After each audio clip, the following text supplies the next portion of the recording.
חשוב. מרים? יואב. אז הצטרפו אלינו, בנוסף לאנשים שהיו איתנו קודם, הצטרפו אלינו טלי ברקוביץ', מרים ויואב הס. ילדים של מזל כולכם? לא, אני. כן. יואב זה הבן שלי. ואת? חברה טובה? חברה טובה. וקרובת משפחה. ילדה. תודה. זהו, תודה. אוקיי, בבקשה, כולם שקט. אוקיי, שנייה. אז את רצית לספר לנו משהו? כן, בסך הכל בין ספרי הקודש, שסיפרתי קודם, שהתנ"ך וכל זה, הייתה גם ספרות כתובה בלדינו, שעל החגים, על חנוכה עם ציפורי המכבים ועל פורים עם המן ועם כל הזה, וגם היו עוד כל מיני סיפורים, כל מיני התרחשויות והכל בלדינו. ובלילות החורף, קרוב לאותם ההזדמנויות, אז התכנסנו באחת הדירות האלה, גם נכנסנו לשכנים, והיה בחור צעיר שקרא, וכל האנשים השתתפו, ואני הייתי ילדה, אבל גם השתתפתי בזה, כמובן כל האירועים, כשהיה מה להתרגש, כשהיה משהו לשמוח, וזה גם הייתה מין אווירה כזאת, אז אכלנו משהו ושתינו משהו, וזאת הייתה אווירה גם כשלא היה דברי קודש, כאילו, אז היו סיפורים בסך הכל. אז ככה בילו את הלילות חורף. היו מנורות נפט, וכדי להתחמם היו מיני קדרות, אני לא יודעת איך לקרוא לזה, עם פחמים לוהטות, ועשינו ככה ששמו קליפות של תפוזים, אז זה יריח טוב. זה היה כאילו, היה חושך וכבר לא הסתובבנו כל כך, ואנחנו בתור ילדות לא הלכנו אל מחוץ לעיר וזה. אז זה היה בילוי. בסך הכל היה המון בילוי חברותי. סוכה, הרבה זמן עשינו ביחד כאן, בזה.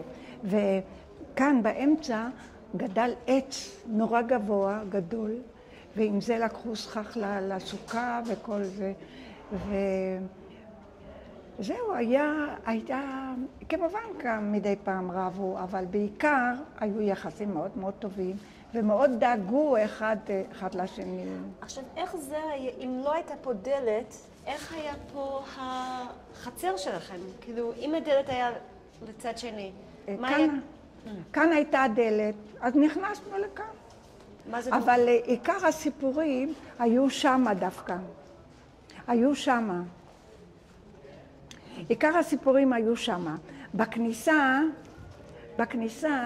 יש את זה? כן. בכניסה יש, אני לא יודעת מה שיש כרגע, היו מדרגות כאלה, מדרגות רחבות, והיה גם מין שער כזה, אז ישבו על המדרגות, וגם כל אחד בא עם הכיסא הקטן שלו וישבו, ועיקר, כאן הייתה סוכה גדולה, אבל היה גם סוכה קטנה לכל אחד על יד הבית. הסיפורים לא היו כאן, היו שם. ופה, איך היית נכנסת לבית? אני לא מבינה איך היית מגיעה מהבית לחצר הזה. כאן היה מעבר. כאן היה מעבר, זה היה פתוח, זה בכלל היה נראה אחרת. ומי היה גר פה? את אמרת לי קודם שאת מכירה את כל המשפחות. מי היה פה? היו משפחות, כמובן אף אחד לא חי. חלק היו קרובים ככה, קרובים על ידי נישואים של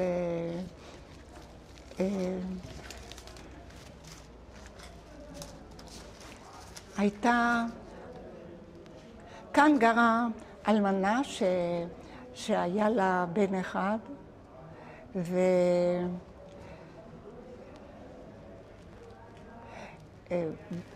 ויותר מאוחר התברר שהנכד שלה, היה לה גם נכד, והנכד הזה הוא השתתף ביריות על קסטנר. את זוכרת שהיה סקנדל שהרגו את קסטנר, שאחרי מלחמת העולם השנייה האשימו אותו בשיתוף פעולה.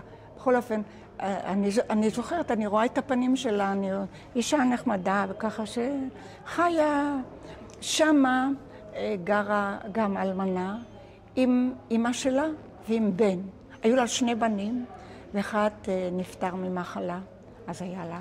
אז כמובן, אם מישהו היה חולה, אז כולם השתתפו, וכולם ביקו את מה שקרה, אבל דווקא שמה בבית שמענו הרבה סיפורים וגם הקראות וכל מיני התרחשויות. למה היו פה הרבה אלמנות? כאילו זה נשמע, מה פתאום היו פה הרבה אלמנות? לא, אני לא יודעת. הבית הזה היה שייך לוועד הספרדים. אז כנראה שהם עשו הקלה, ששילמו פחות שכר דירה, או... בסך הכל היה נהוג בירושלים, שכל שנה עברו דירה. קראו לזה מוחרם. לקחו את החפצים ועברו מבית לבית. פעם יותר טוב ופעם פחות טוב, ופעם תלוי לפי המצב הכלכלי. אבל אנחנו, אחרי שעברנו לכאן, אז כבר נשארנו כאן, בכל אופן לא... איך זה? למה אתם לא עשיתם מוחרם?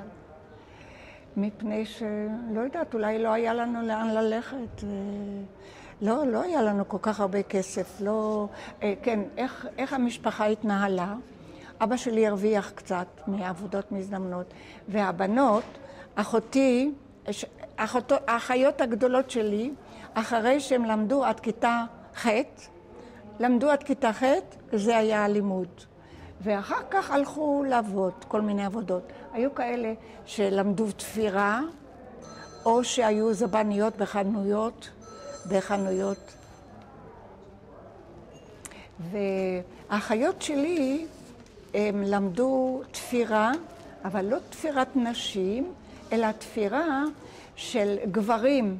היו מוסדות בירושלים, שגברים תפרו חליפות, כמו שאבא שלי היה חייט והבנות עשו את העבודות גמר. כל הנסתרים וכל העבודות האלה, זה עשו 2 אחיות שלי. בזה הם עבדו. וכמובן זה היה עבודה מכובדת, קיבלו על זה כסף וכל זה, אבל זה היה צריך בבוקר ללכת לשם, ועם חושך חזרו הביתה, זה היה ממש כל היום. ואת הכסף הם עשו לאמא, שזה היה לכלכלת בית, אז עד שהם התחתנו, אז ככה זו הייתה הפרנסה. ואבא שלי, הוא עבד במחנה יהודה, לא בשוק, אלא מאחורי זה, היו מחסנים גדולים של שקי תבואה, של הכל בצורה סיטונאית. מה הוא עשה שם בדיוק, אני לא יודעת, אבל אני יודעת שגם שמדי פעם הוא בא עם כל מיני שקיות של חיטה, שעורה, לא רצינו, אבל אורז וסוכר, ככה שנשפך או שמשהו, אז הוא קיבל את זה להביא הביתה. וככה חיינו. ואני עוד פעם מדגישה שאני אף פעם לא הרגשתי את עצמי מסכנה עלובה כזאת, בכלל לא. זה גם ככה היה מצב של האחרים, כל אחד עבד באיזשהו מקום. האישה הזאת, האלמנה שגרה עם האמא שלה, היא פתחה מסעדה במרכז, ברחוב היהודים, והיא בישלה והכילה את האנשים ובאו לאכול שם האנשים, ומזה היא חיה, מזה היא התפרנסה. את יודעת משהו על הוועד הספרדי הזאת שהייתה פה ניהלת הבית? אני לא יודעת, אבל אני יודעת שהם היו חזקים מאוד בירושלים. הם דאגו לכך שלאחותי יהיה דירה, וזה היה חשוב מאוד, מפני שככה לא היה לה דירה, והיא שילמה שכר דירה מאוד נמוך, מאוד... כמובן, אחר כך היא נרשמה, היא עברה לגור בנציב העליון שם, שהתחילו לבנות, ומאחר שהוא היה תושב ותיק בירושלים, הוא קיבל בין הראשונים דירה, והיה בסדר. אבל ככה, ברגע הראשון זה היה ממש טוב. זהו, היה לנו שכן, שהוא היה רעשני מאוד, הוא היה גם מיוון, קראו לו ויקטור, הוא הלך, מכר סנדלים ונעלי בית והכל, והוא סחב על מקל את התוצרת שלו, והוא הלך והכריז על זה, ככה, והוא כמובן הסתובב בעיר העתיקה, אולי גם מחוץ לעיר, והוא הביא לנו גם תמיד את החדשות, מה שקורה. אז כשהוא נכנס לא לכאן, אלא לרחוב, הוא גר כאן, כאן היה החדרים שלו. וכשהוא נכנס לרחוב, אז הוא כבר התחיל לדבר מהקצה של הרחוב שם. ואז אמא שלי אמרה, אוי, ויקטור בא והוא מדבר, מי יודע מה הוא תמיד הביא חדשות טובות, וגם הרבה חדשות לא טובות, כן? שקרה פה וקרה שם, כל מיני דברים. והיו כל מיני... היה גם אחד שם שגר, שהוא היה חזר הרבה פעמים הביתה שיכור, אבל הוא היה יחידי באמת שהיה יוצא דופן שהוא היה שיכור. היא לא הייתה אלמנה, זאת אומרת, היה לה בעל, אבל הוא היה שיכור. ובכל אופן, החיים כאן, ברגע שבאנו לכאן, זה היה הבית, זה ככה הרגשנו. קרה, אני הייתי הלוא הילדה הקטנה וככה. קרה לפעמים שבאתי הביתה, חזרתי, ואמא שלי לא הייתה. אז נכנסתי לאחת השכנות. יותר נכון שנכנסתי לשכנה שגרה שמה. זאת אומרת, זה היה הבית הזה, אבל זה גם, היא נכנסה מהצד השני. ונכנסתי אליה הביתה, וזה חיכיתי שמה. זה היה מובן מאליו, ואת מבינה, זה מין חיים כאלה של... אהבת את החיים? אני אגיד לך, עד גיל מסוים, זה היה נראה לי כל כך טבעי שככה חיים וככה. נכון שבדרך לבית ספר פגשתי את הבנות של, איך קראו לו, דוב יוסף, וככה כל העשירים של ירושלים. ידעתי, הלכנו לטייל ברחביה וראינו בתים יפים וככה. אבל משהו לטובת ירושלים להגיד, שאף פעם הם לא הופיעו בשמלות מבריקות וככה, והם הלכו, קודם כל לבית ספר היה תלבושת אחידה, חולצה וחצאית, וכולם הלכו בזה, וגם הם לא בלטו שהם בנות עשירים, לא היה דבר כזה. ולא, אני זוכרת שהלכתי לבית ספר, כמובן לא היה לי שעון ולא, אז איך ידעתי אם אני מאחרת או לא? לפי האנשים פגשתי אותם בדרך, אם פגשתי אותם במקום כזה, אוי, אני צריכה ללכת יותר מהר וככה. למה? בגלל ש... הם הלכו לכיוון הפוך שלי. אם פגשתי אותם על יד הדואר, אז זה סימן שאני מאחרת, שאני צריכה ללכת יותר מהר. אם פגשתי אותם בשער יפו, אז זאת אומרת שאני בסדר, וככה הלכתי. כמובן שגם ראיתי את הבחורות החלוצות, הפועלות, שהם עבדו לבניית הדואר החדש, שהם ישבו על הכביש וסטטו את האבנים ושעבדו בבניין, ממש, זה היה משהו חדש. מה חשבת? ולא, זה היה נראה לי מאוד יפה מצידם שמזאת. כמובן, האנשים האלה גם עבדו, מה הם עבדו? הם היו עוזרות בית והם עבדו, הם הלכו לחבס לאנשים, למשפחות, וככה הם הרוויחו.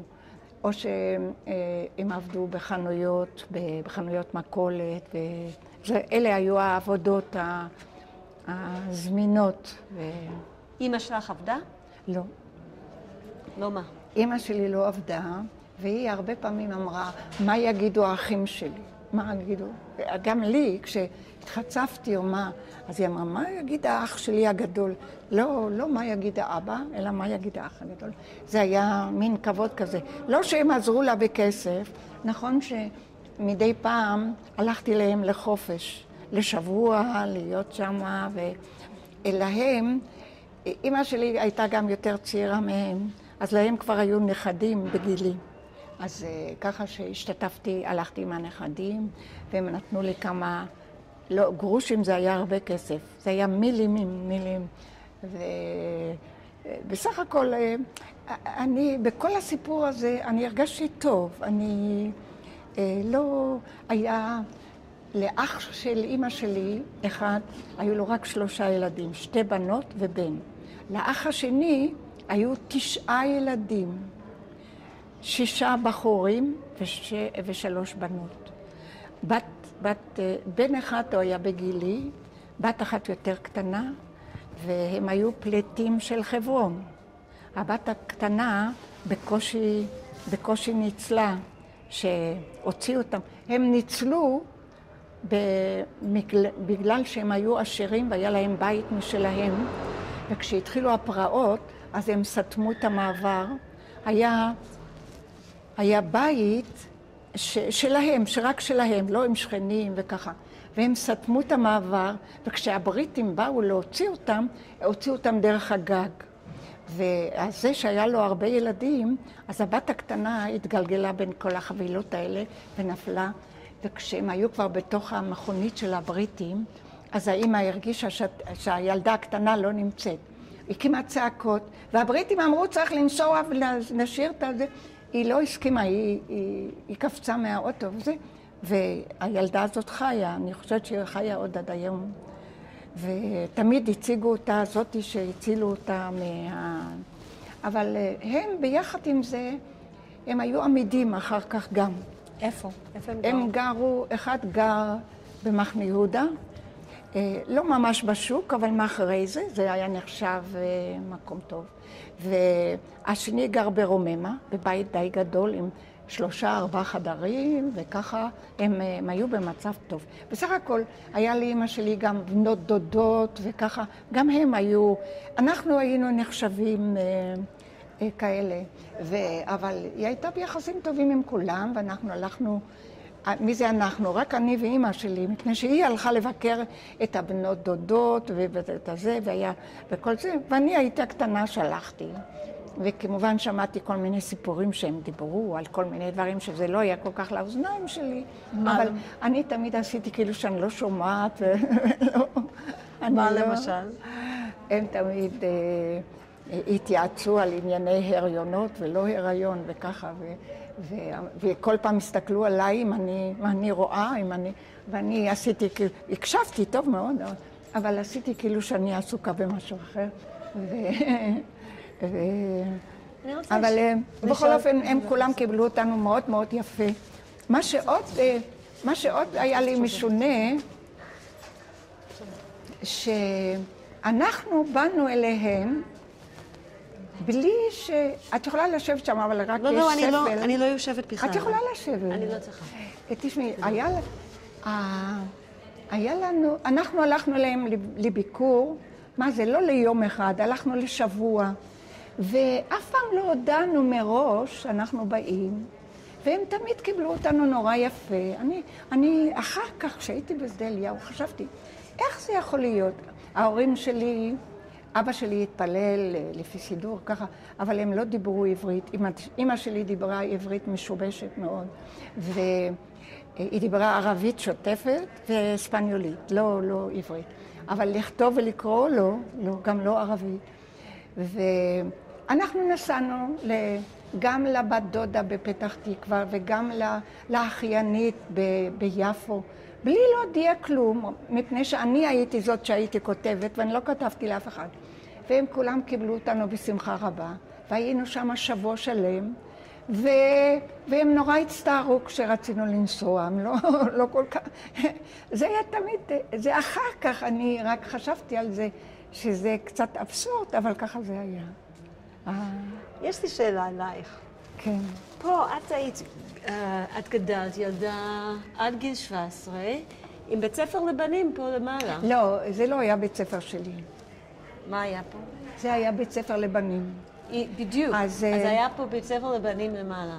איך היה בשבילך, נערה? הם לא נכנסו מכאן. הכניסה הייתה מבחוץ. כאן, אחר כך, כאן היה גם פתח. קודם כל, היה כאן שמש, שהוא גר בבית ספר, והבת שלו הייתה חברה שלי, ואני הסתובבתי שם, אבל אחרי הלימודים, לא לפני זה. הם לא נכנסו מכאן הילדים, בכלל לא. היה כאן, היה שם שער גדול ומשם, אבל גם הם בכלל נכנסו מאין שבאנו, מהמגרש משם, לא מכאן. הייתה לך איזשהו קשר עם הבנים פה למעלה? לא, ממש לא. לא מה? הם היו גם יותר צעירים. הם היו גם יותר צעירים. אני אפילו לא זוכרת. אחר כך, הבנים האלה שבאו לשדה אליהו, מעיר עתיקה, היה לי קשר די עמית. היה שם מקרה אחד של בן שקראו לו דני אזולאי, והוא אחרי שהיה שנתיים, הוא היה יותר צעיר ממני, אז הוא היה בתנועת נוער, שנתיים בעליית נוער. אחרי שנתיים הם הלכו משדה אליהו והם התפזרו.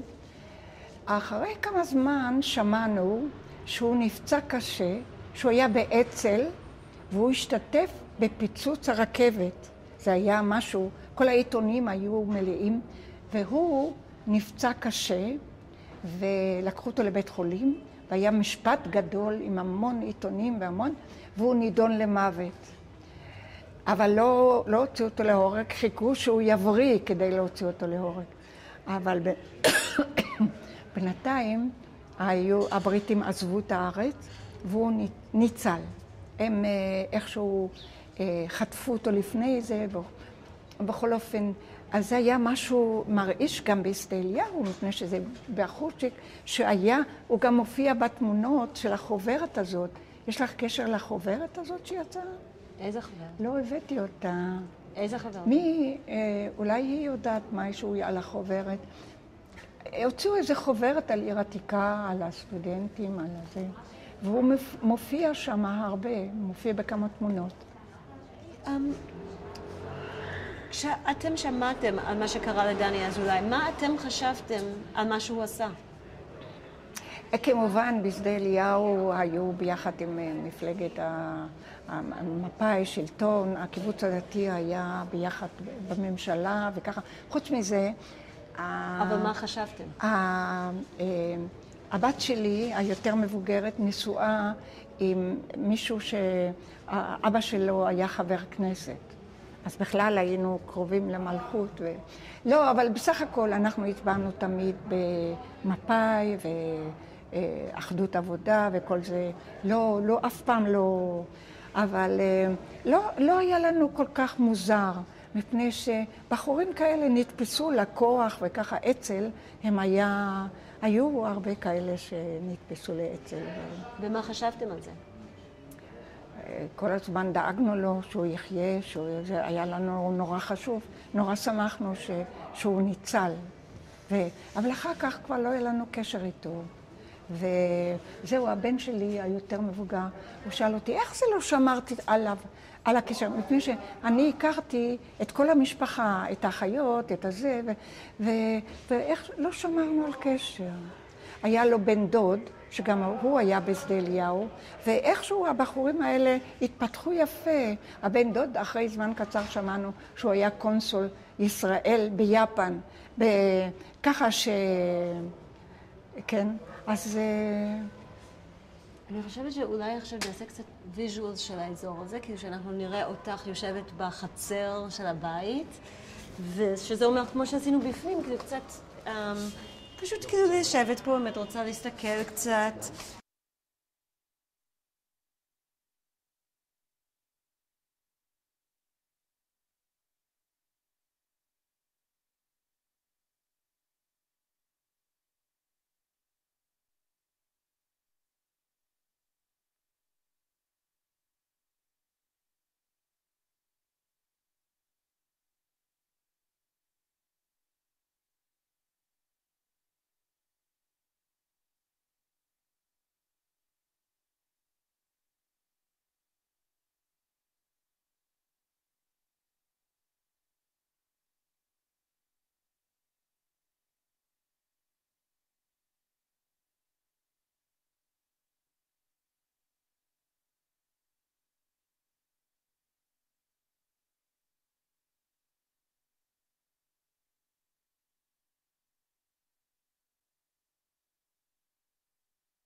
רק שנייה שאנחנו נעבור אותך.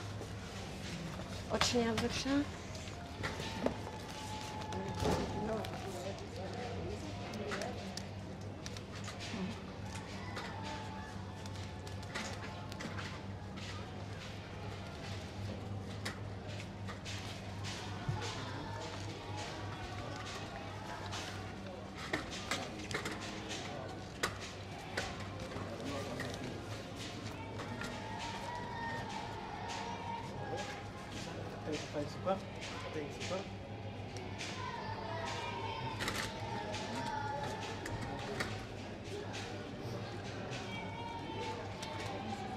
אוקיי.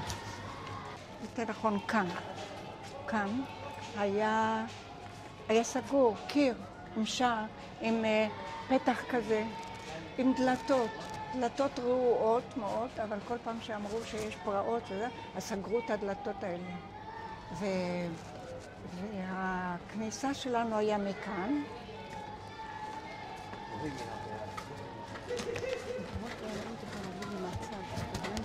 את הבלנדר? צד שני. מהצד, אז כן, יש לך שמש?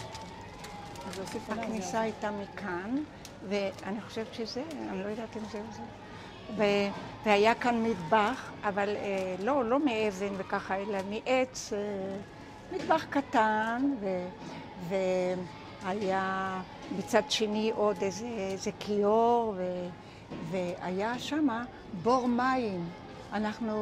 היה לנו מים מהבור, עמד בתוך המטבח, בעצם גם בתוך הבית, כד גדול, בבית הגדול הזה עמד גם כד גדול של מים לשתייה.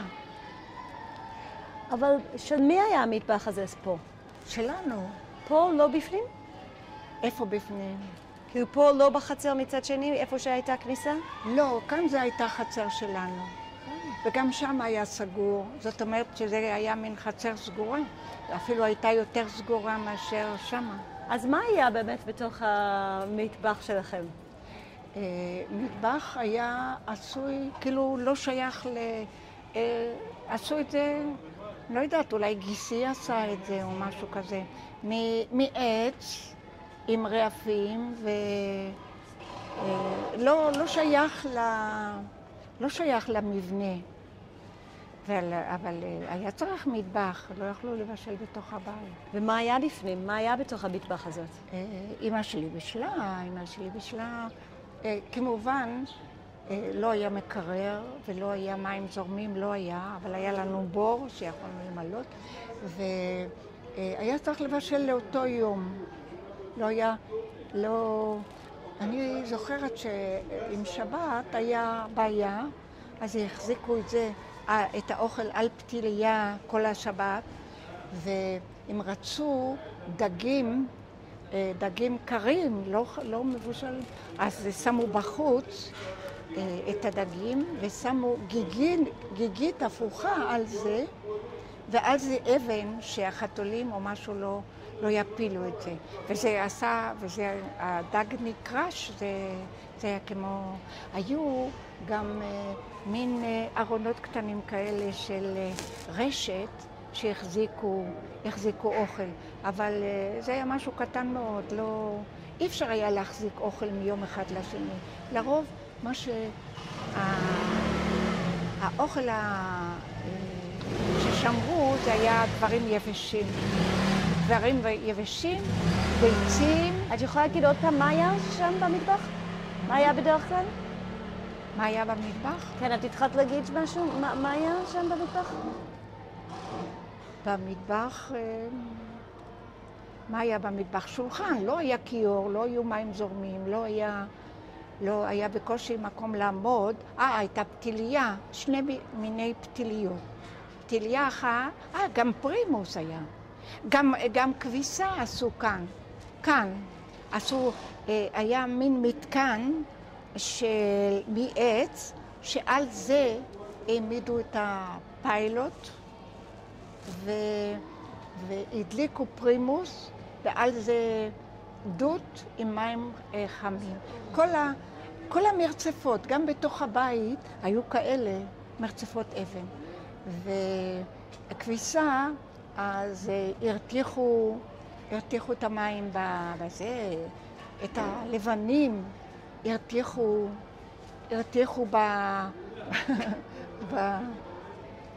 בדוד הזה, וכמובן את הכביסה הצבעונית, חיפשו ככה. וכמה פעמים לשפוך ולהחליף את הזה, אבל היה כאן מיני כאלה של ביוב שאפשר היה לשפוך, וגם את האבנים האלה צחצחו כל פעם, שטפו חזק, שפשפו עם מברשת, גם בתוך הבית. אמא שלי בישלה סודה עם סבון, ושפכה עלה כדי שהמרצפות יבריקו. וזהו, הכל היה מבריק, והכל היה, וכדי שהקירות לא ייפלו ככה, הסיד, אז לפחות פעם בשבוע סיידו את הקצוות מסביב, את הפאנלים, שלא היו פאנלים. איזה אוכל הייתם מכינים? לשבת בליל שבת היה בשר ומרק ואורז בצלחת אמצעית. היה גם איזה ירק, קצת יותר חמצמץ חריף, כדי להתחיל את האוכל עם זה. אחר כך היה מרק עם בשר. בשר היה יותר זול מעופות. עופות היה רק בחגים או משהו כזה.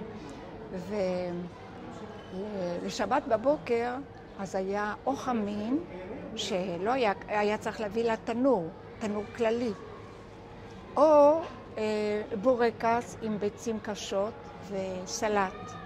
סלט של עגבניות, מלפפונים. ואחר כך לצהריים היה אוכל ממולאים ששמו כבר מלפני שבת על פתיליה איזה מין פלטה כזאת ממתכת, מפח, שאפשר היה להזיז גם מים חמים וגם את האוכל, מה שרצו שיהיה יותר חם, אז קרבו את זה לאש. ומה הייתם אוכלים במשך השבוע? במשך השבוע, במשך היום, סתם פרוסות לחם וככה, הערב הייתה הארוחה העיקרית, ואז היה מרק ירקות או שועית, או עדשים, שועית, מה עוד, חומוס, דברים כאלה, והרבה ירקות, קישואים, חצילים, לא בשר באמצע השבוע, בכלל לא. ולשבת קנו מעט בשר כדי שאם היה נשאר זה ממילא היה מתקלקל, אז לא. באמצע השבוע לא אכלנו בשר. אכלנו לפעמים דגים, לפעמים, לא תמיד. ואתם אמרת איזה אוכל כן נשאר פה במטבח? איזה אוכל כן היה פה? לא, כלום. אי אפשר היה להשאיר מיום אחד לשני. אבל אוכל לא מבושל? את האוכל הלא מבושל, כן. אז מה? מלפפונים, עגבניות, חצילים, ואמרתי קודם שאמא שלי וגם האחרות עשינו הרבה ריבות. ריבת ענבים, ריבת תפוזים, וזה אפשר היה לשמור. וגם עשינו כל מיני פתיתים, אז זה לא היה מפותח כמו עכשיו עם אוסם, שהיו אטריות וזה. זה עשו הכל לבד, וקמח היה, סוכר היה, ביצים גם.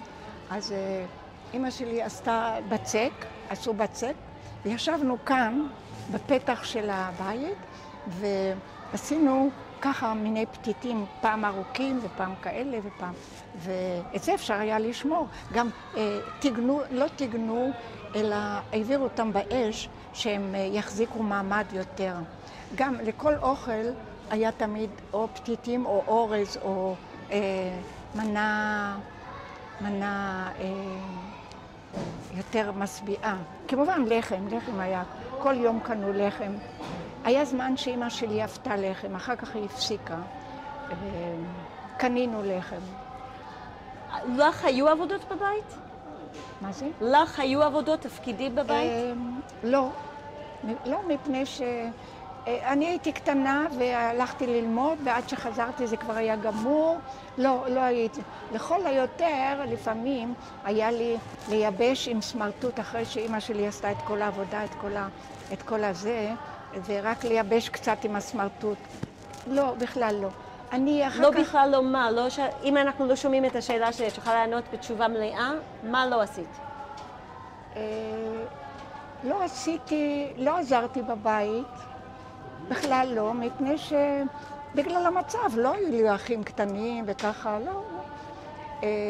מה שאני התעסקתי, הם נתנו לי, אמא שלי נתנה לי חופשי, לתפור במכונה. מכונה הייתה בבית, מכונה חזקה שלא התקלקלה בכלל, ואני תפרתי לבובות ולזה, היה לי דובי גדול, ולא ברור לי, אני לא זוכרת מי נתן לי אותו, אבל היה לי הרגשה כאילו שהדובי בגודל שלי בערך, ובובה לא כל כך היה לי, אבל אני הלבשתי את הדובי הזה בכל מיני דברים, ואני גם ידעתי בגיל צעיר מאוד לסרוג ככה מאוד, אבל זה גם אחרים עשו. אני קצת ידעתי יותר את המידות יותר נכון מאשר... עשיתי, בגיל צעיר מאוד צרקתי לעצמי סוודר, ממש... ועל ידי זה שהייתה לי המכונה, אז תפרתי כל מיני דברים. אתם גם הייתם משחקים פה, משחקי ילדים?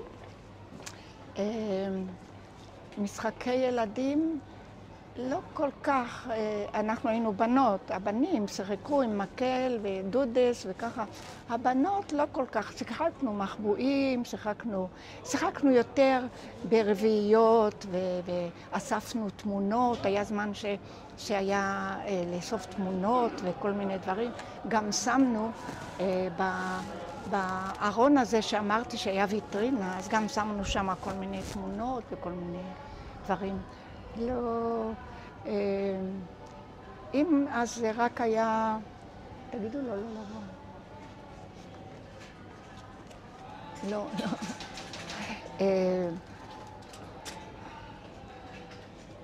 במה עוד שיחקנו?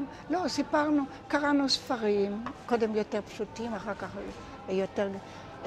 תמיד היה לנו, גם בבית ספר דאגו לכך שתהיה ספרייה וזה, וכל זה היה לפני קום המדינה. זה היה, קראו לזה משרד החינוך, וזה היה מטעם הסוכנות, זה היה בית ספר ממש. היו לנו מורים מאוד מאוד טובים, מאוד... מה היה הספרים שאת אהבת לקרוא? בלימודים? אני אהבתי ספרות. אני אהבתי מאוד ספרות, וגם היסטוריה וגיאוגרפיה, אבל היה משהו מעניין שלמדנו גם אנגלית.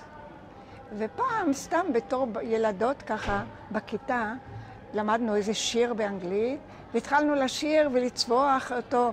אז נכנסה המנהלת, ואמרה לנו, אנחנו מדברים כאן עברית, ולומדים עברית, אנחנו מלמדים אנגלית מפני שהשלטונות מבקשים, ולכן אנחנו לא שרים באנגלית.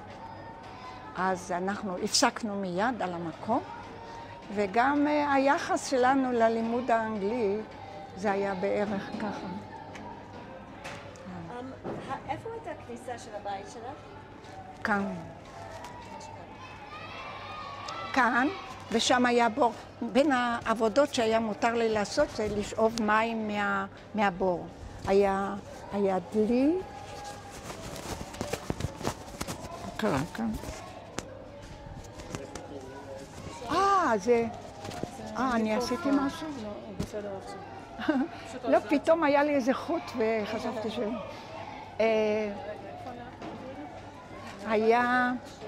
היה דלי עם חבל.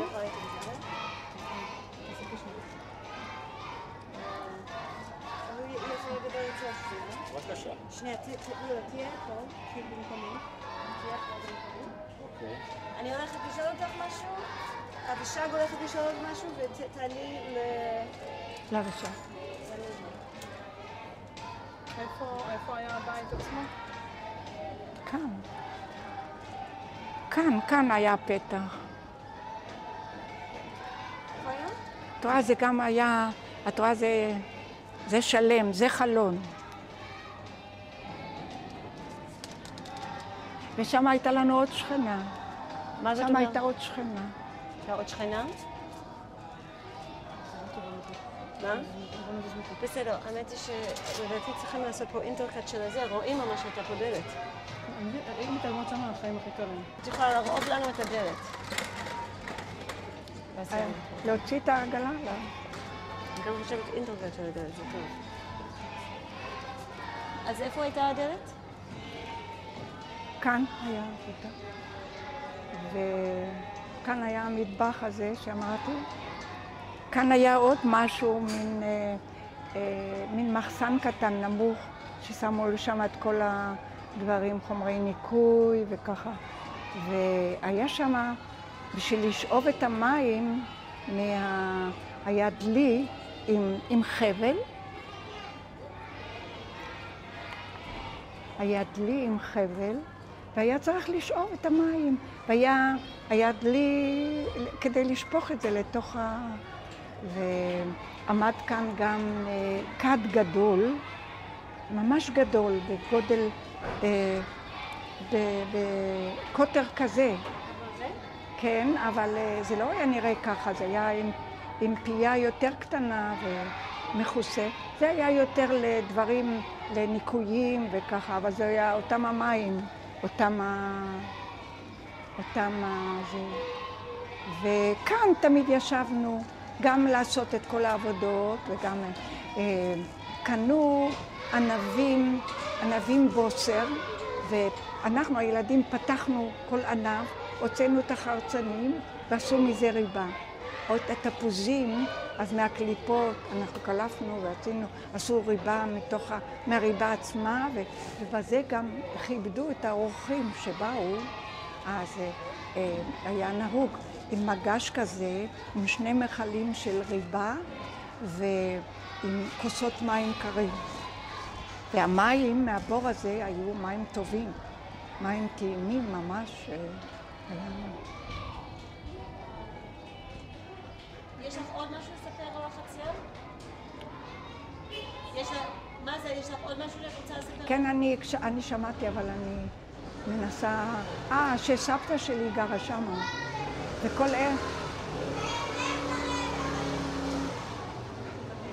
שאני חושבת שיהיה טוב לעשות עכשיו?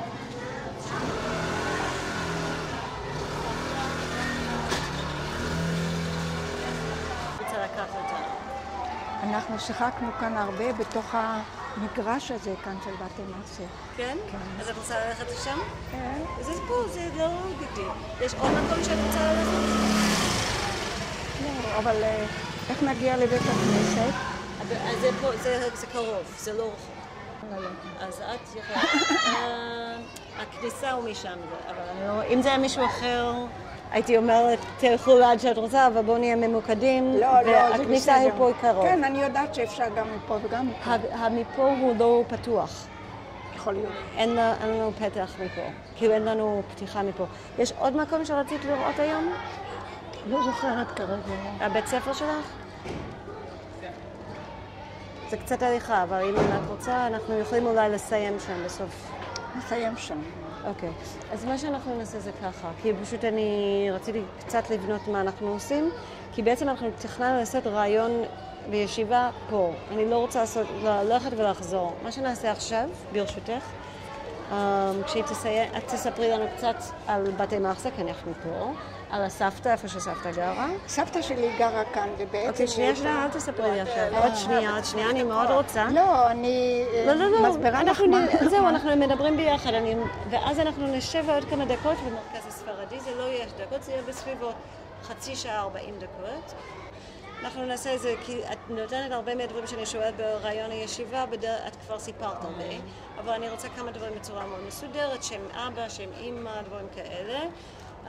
קצת סיפורים משפחתיים, קצת כאילו לחזור על דברים שהיו חשובים שלו. כאן גר, אבל זה סתם, לא, כאן גר קרוב משפחה שלנו, שהיה יהודי חרדי, שהיה לו ספרייה, ספרדי, שקראו לו אלפיה. אני לא שמעתי, את יכולה להתחיל עוד פעם? מה? את יכולה להתחיל עוד פעם? רב, אני לא יודעת איפה, כנראה שהיה רב. קראו לו אלפיה. הייתה לו חדר מלא ספרים, ספרי דת עתיקים. הוא עלה לכאן מסוריה, והוא היה איש בעל ידיעות רבות. כאן הוא גר. איפה? היה לו חדרים בשני הקומות. את רואה שבין החדר שלנו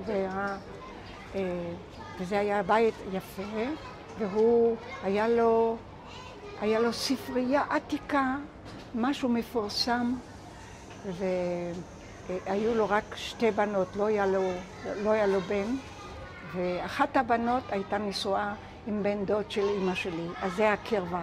ואנחנו היינו הרבה בבית הזה שם,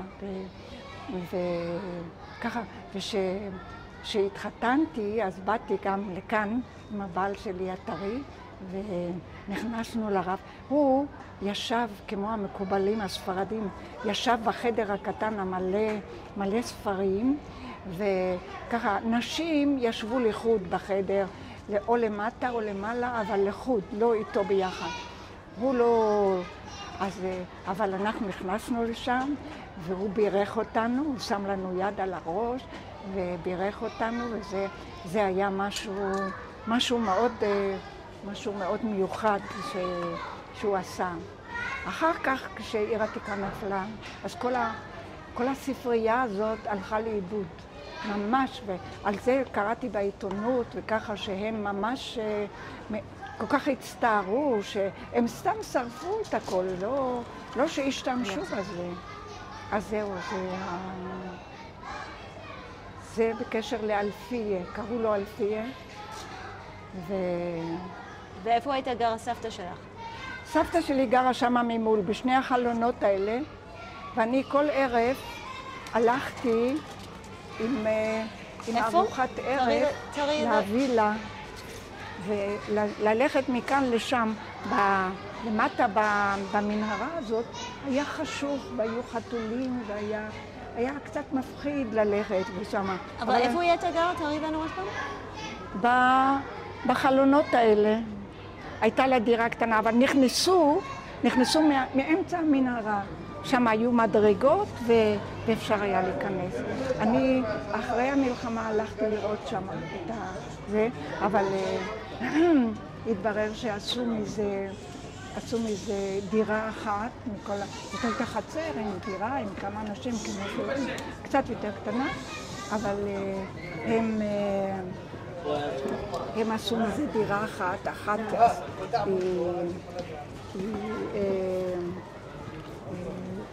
היא שיפצה את זה ועשתה מזה וילה כזאת. מה הייתה הקשר שלך עם סבתא? כאילו, מתי היית לכם? כל יום. לא, אנחנו היינו מאוד בקשר, והיא מעט באה אלינו, יותר אנחנו באנו אליה. בסוף היא גם לא יכלה ללכת, אז בכלל אנחנו יותר הלכנו לשם מאשר היא באה אלינו. אבל זה גם היה קרוב, אז היא הייתה בהשגחה של אמא שלי. אמנם האחים, הבנים של הדודים, החזיקו אותה מבחינה כספית, אבל אמא שלי הרבה פעמים התלוננה עליהם שהם לא מספיק טובים. אז לאן אנחנו הולכים עכשיו? רצית לראות לנו? כן. לאן? נלך כאן למגרש. היה עוד משהו. הייתה כאן אישה, אבל מבפנים, שהיא צמה שבוע שלם.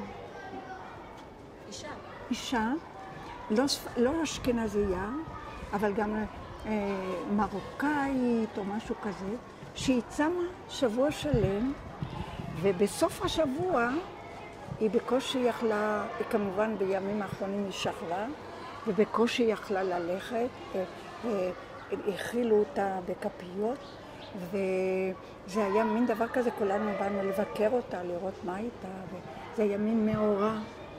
אבל... למה היא הייתה? אני לא יודעת.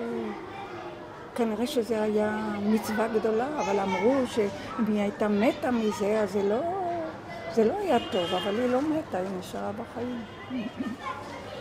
זה היה רגיל שנשים עשו דברים כאלה? בסך הכל צמו הרבה. אבא שלי צם יומיים בשבוע. כל שני וחמישי הוא צם. ואמא שלי התרגזה עליו, מה כל הצומות האלה? והם לא היו שמנים, לא אמא שלי ולא אבא שלי, לא היו שמנים.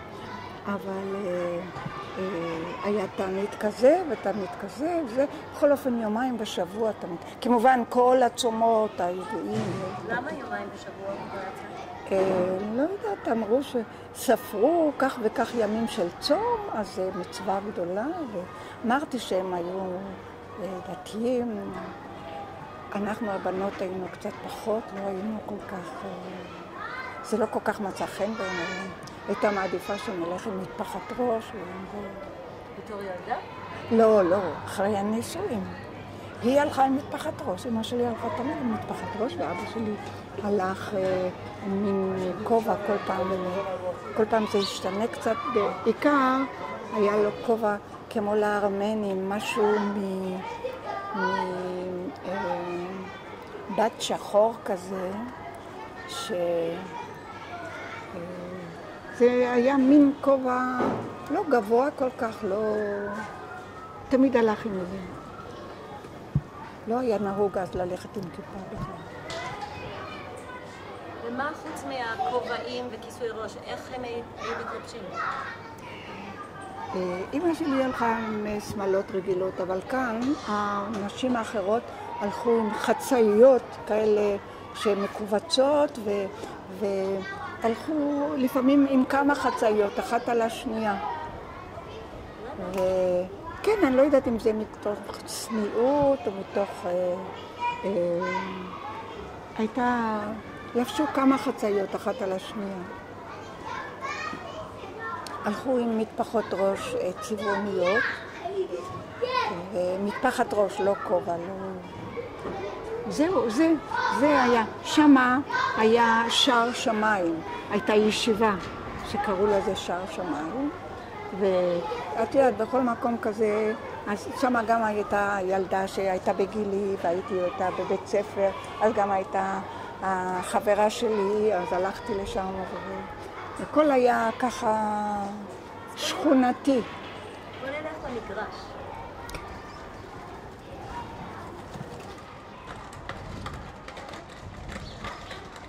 נראה שלא כתוב שום דבר על...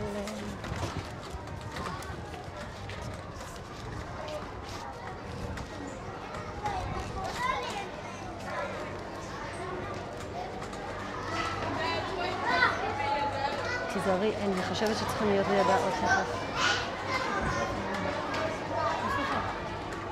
בואו תיכנסו לאזורים. תעשו מה שצריך.